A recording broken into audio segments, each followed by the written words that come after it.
Labrīt! Ir 5. oktobris, un es sāku savu raidījumu. Es paceļu savas rokas un sirdi, pateicība, mīlestība. Vakardienas bagāža. Gudri cilvēki visos laikos ir zinājuši, ka nav iespējams veidot savu dzīvi, ja sevis izpēte nav kļūsi par regulāru paradumu. Ja cilvēks nav spējīgs pieņemt un atzīt tās rezultātus, ja viņš pacietīgi un neatlaidīgi nelabo to, kas ir nepareizs. Un šajā mirklī pateicos Dievam. Vakardien man neuzsprāga spiedienkatls, bet noklemēja motors diezgan jaunai automašīnai. Es iekšēji kliedzu. Vēl brilles nopirku pa 12, ļoti labas, visu tik labi redzu. Maciņu atradu veco, normāls. Brilles labās, zinu, patīk. Arvien labāk. Un jā, vakardienas bagāža. Šajā mirklī es pateicos Dievam. Vakardien kā bija?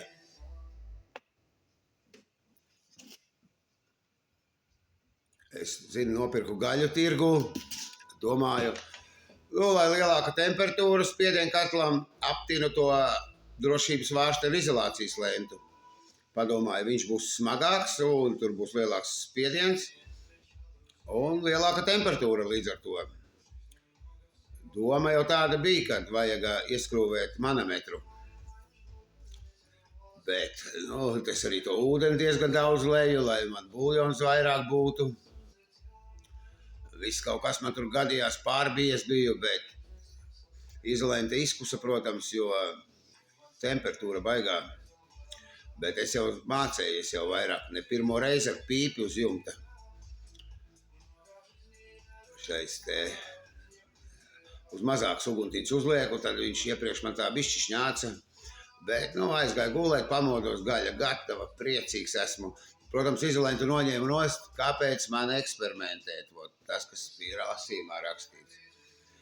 Visu laiku man vajag eksperimentēt kaut ko, un ar to jau diena nebeidzās.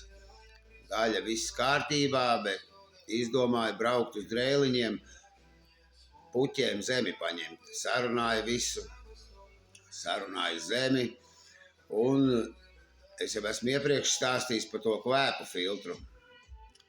Un tur rakstīts, turēja tos 3000 apgriezienus, un viss smuki gāja, un visu laiku saku sievai, kad redz, kā iet labi, un viss tik labi, un zinu, es ar 3. ātrumu tā uz 3000 turās viss, un jau pašā galā sāka kūpēt. Un pati mašīna skriet uz priekšu, es domāju, ir rokā, zaķis ir rokā, sāka pats degt ārā tas filtrs. Apgriezos riņķī, bija jau atbraucis pa to grandēto ceļu, braucu, jābremzē, man pati mašīna lec. Izbraucu uz šosejas, lec, es bremzēju, viņa atkal iet. Un pie betonkas Drēliņos noklemēja. Jauna mašīna. Noklemēja.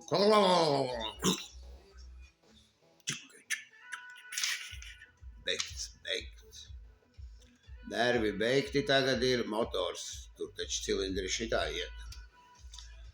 Beigti nervi. Protams, ka nožēloju, ka nevajadzēja negādēt, kāpēc es to darīju, bet padomāju, kad izdegs kvēpu filtrs. Nervi beigti tagad ir, mašīna jauna, nezinu kur ko.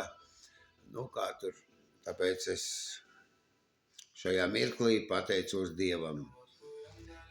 Un nevajag man eksperimentēt neko. Un galvenais, ka es jau tajā darbā ar visu laiku. Tāpēc man visas problēmas, kādas vien mūžā ir bijušas, tāda es gribu kaut ko izdarīt labāk nekā rūpnīcā. Visu laiku man tas ir. Es nezinu, kā ar to cīnīties, bet viņš jau vakar, tas augstākais spēks, man lika tā domāt. Nu, vienīgā mana vaina ir, kad man vajadzēja eļas līmeņus pārbaudīt visu, jo tā degviela tek tajā eļā iekšā. Diezgan daudz tās eļas tur karterī ir. Es paskatījos vēlāk, kad noklemēju. Bet nu jau bija par vēlu. Nervi man ir beigti, bet emocionālais līdzsvars ir stabils. Nu, es jau te jūtu kaut ko, telefons ar sāk raustīties man. Nu, šodien man laiks ir. Ja kāds filmēšu vēlreiz. Pulkstenis ir 6:27. Un nu, tur bija ļoti labs tas sākuma lasījums. Izlasīšu vēlreiz.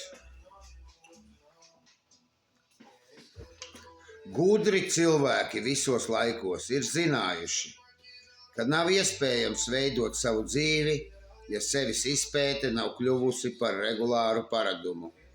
Ja cilvēks nav spējīgs pieņemt un atzīt tās rezultātus, ja viņš pacietīgi un neatlaidīgi nelabo to, kas ir nepareizs. Tas ir tieši mans gadījums, man visu laiku ir problēmas ar kaut kādiem eksperimentiem. Vienmēr ir bijušas, un es nebeidzu eksperimentēt. Tas pats to spiedienu katlu vajadzēja man izolentu, skaitīju riņķīšas. 10, domāju, 10, nu cik tur izolenta? Bet, nu 10 riņķīšas. Nu, tāds pasmagāks kļuva. Nu, protams, ka tad tur vajag ielikt manometru, skatīties, palasīt grāmatas. 2 atmosfēras vajag vai 2,5. Moš tur 6, zinu, viņš ir tāds apaļš, zinu, uz gāzes plīts sāka grozīties. Nu, jo apaļš dibens paliek apaļāks. Es jau to sapratu. Bet, domāju, neiešu klāt, ja nu kas šitā te. Viņš tur šņauc, kā tur rakstas bumbulis, citreiz nolaiž, zinu, iet pa gaisu līdz griestiem tie tauki. Nē, netīšu nos, zinu, paskatīšos, zinu, kas būs. Un sākums bija ar to spiedienu katlu, un beigas bija ar mašīnu, zinu.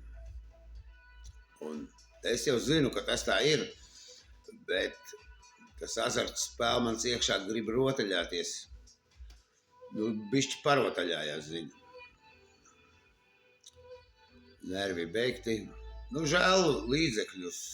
Un arī līdzekļus žēl ir, un viņa tā mašīna pati nesaremontēsies.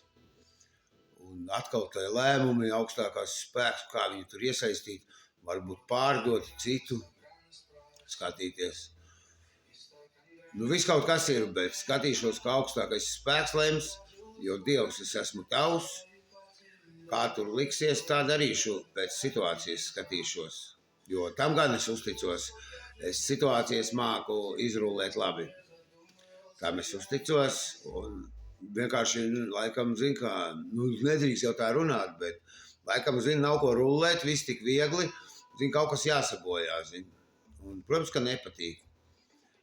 Dzīvo mierīgi, zinu, es pa cik reizes mūžā esmu teicis, brauc ar riteni, mierīgi dzīvo, kam tev to vajag visu.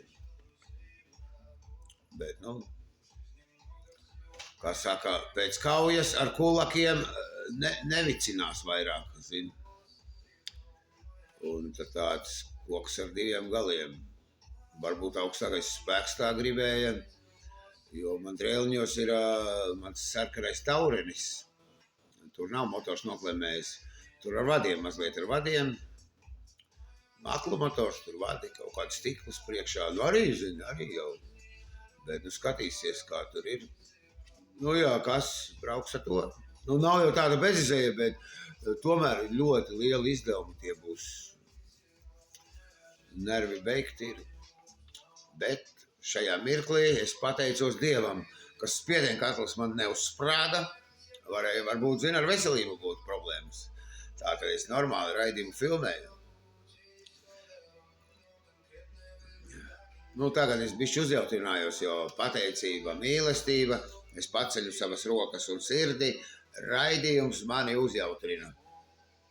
Sveiciens visiem maniem draugiem no Pirmā apļa un Mārim Medniekam un slēptā reklāma DVD Laurencio.